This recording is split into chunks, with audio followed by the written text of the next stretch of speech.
کس سے پناہ مانگتا ہے بندہ؟ یا پھر میں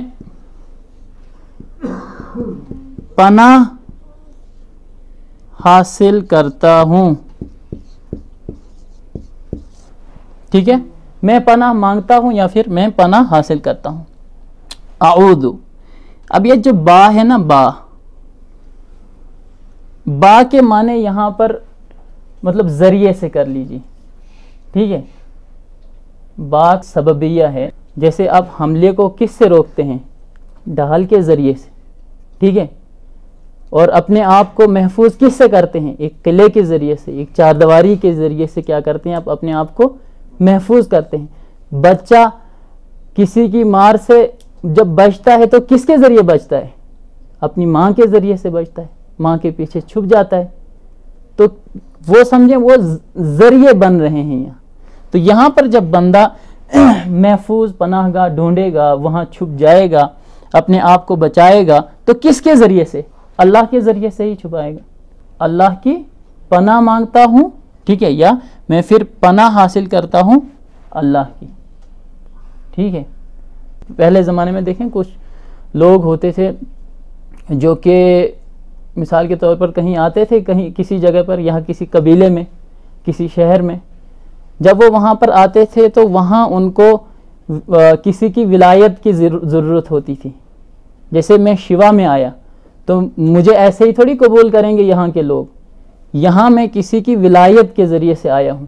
ایک بندہ اٹھے گا اور کہے گا کہ یہ میری ذمہ داری پر یہاں پر ہے، اس کا جو ولی ہوں، اس کا ذمہ دار جو ہوں میں ہوں، ٹھیک ہے. جیسے وہ بندہ کس کے ذریعے سے قبیلے میں یا کہیں شہر میں پناہ حاصل کرتا ہے؟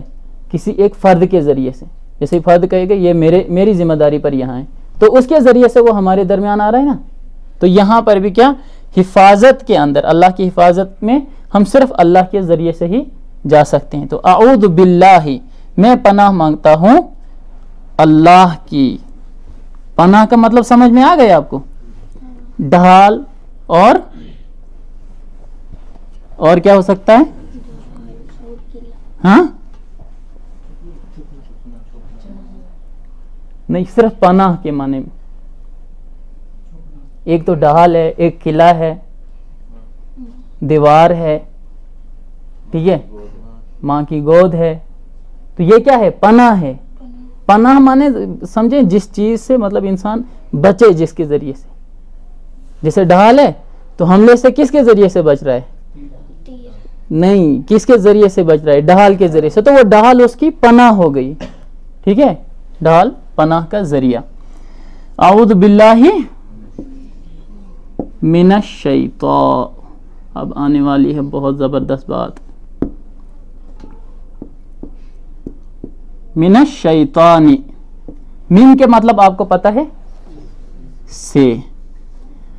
شیطان کے معنی؟ شیطان کے معنی ہم شیطان ہی سمجھتے ہیں. آپ کو پتہ ہے شیطان کو شیطان کیوں کہتے ہیں؟ شیطان کو شیطان کیوں کہتے ہیں؟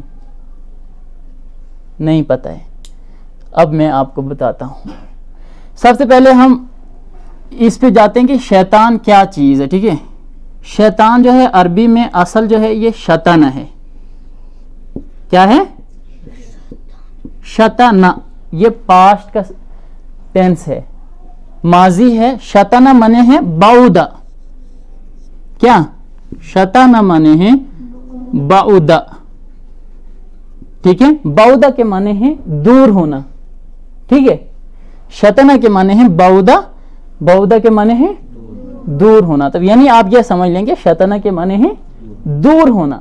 اسی سے شیطان دور ہونے والا، جو دور ہوا. اب شیطان کس چیز سے دور ہوا؟ وہ اللہ کی رحمت سے دور ہوا. کہتا ہے نا شیطان مردود ہے، دھتکارا ہوا ہے. تو جب یہ اللہ کی رحمت سے دور ہوا، راندہ درگاہ ہوا، اس کو بھگایا گیا، یہ ذلیل ہوا، تو اس کو کیا نام پڑ گیا؟ شیطان. یعنی اللہ کی رحمت سے بہت دور ہونے والا. اب دیکھیں آپ, ہم کسی بچے کو شیطان کہتے ہیں تو میرے خیال میں, اور آپ کچھ بھی سمجھ میں آ گئی ہوگی, کہ دنیا میں ہم جو گالی دیتے ہیں اس میں سب سے بڑی گالی تو پھر شیطان ہے. سب سے, یعنی اللہ کی رحمت سے دور ہونے والا, اور وہ بھی کیا, بہت زیادہ دور ہونا. آگے دیکھیں اب, ٹھیک ہے. الشیطان منے اللہ کی رحمت سے جو دور ہونے والا ہے اس کو ہم شیطان کہتے ہیں. تو یہ بھی آپ کو سمجھ میں, شیطان سمجھ آ گیا. اچھا اب دیکھیں الرجیم.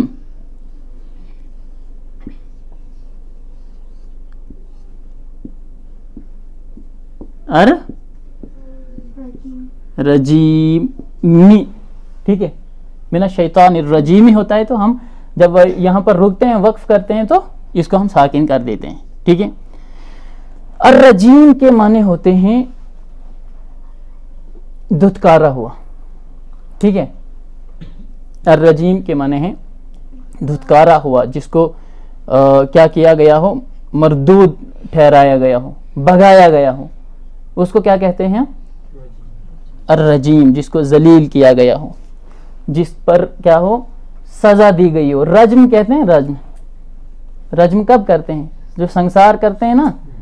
اگر اسلامی حکومت ہوتی تو کوئی کسی کے ساتھ زنا کرتا تو اس کو کیا کرتے ہیں اسلامی حکومت میں, رجم کرتے ہیں, اس کو سنسار کرتے ہیں, پتھروں سے مار دیتے ہیں. تو وہی رجم کیا ہے, الرجیم ہے. اس میں مطلب معنی میں زیادتی پائی جا رہی ہے. جیسے اردو میں کہتے ہیں بہت زیادہ مردود, بہت زیادہ کیا ہے, ذلیل, اس طرح کہتے ہیں. رجمہ کے معنی کیا ہے, رجمہ کے معنی شاید ہے پتھر پھینکنا. تو جس کو رجم کرتے ہیں, پتھر پھینک کر اس کو کیا کرتے ہیں, مار دیتے ہیں. تو اسی سے کیا نکلا ہے, الرجیم. تو اب آپ کو یہ بات سمجھ میں آ گئی ساری. اعوذ باللہ, اعوذ باللہ یعنی میں پناہ مانگتا ہوں, میں پناہ حاصل کرتا ہوں, ٹھیک ہے. اعوذ باللہ, میں اللہ کی پناہ مانگتا ہوں, یا پھر میں اللہ کی پناہ میں آتا ہوں, ٹھیک ہے. یہ بھی ترجمہ بہت اچھا ہے, میں اللہ کی پناہ میں آتا ہوں. تو پناہ میں آنے کا مطلب کیا ہے, کہ کسی ڈھال, مطلب اللہ کو ڈھال بنانا, ٹھیک ہے. اللہ کو ڈھال بنا کر کیا کرنا, شیطان کے حملوں سے بچنا. اعوذ باللہ.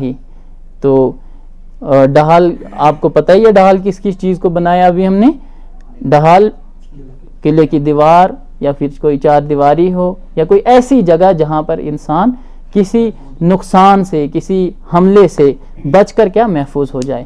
اعوذ باللہ, میں اللہ کی پناہ مانگتا ہوں, یا میں اللہ کی پناہ میں آتا ہوں, میں اللہ کی پناہ حاصل کرتا ہوں.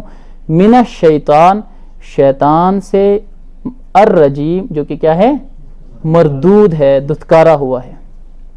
تو اللہ تعالیٰ سے امید ہے اور دعا کرتے ہیں کہ اللہ تعالیٰ ہمیں ان تمام چیزوں کو اپنے ذہن و دماغ میں محفوظ کرنے کی توفیق عطا فرمائے. وآخر دعوانا الحمدللہ رب العالمین.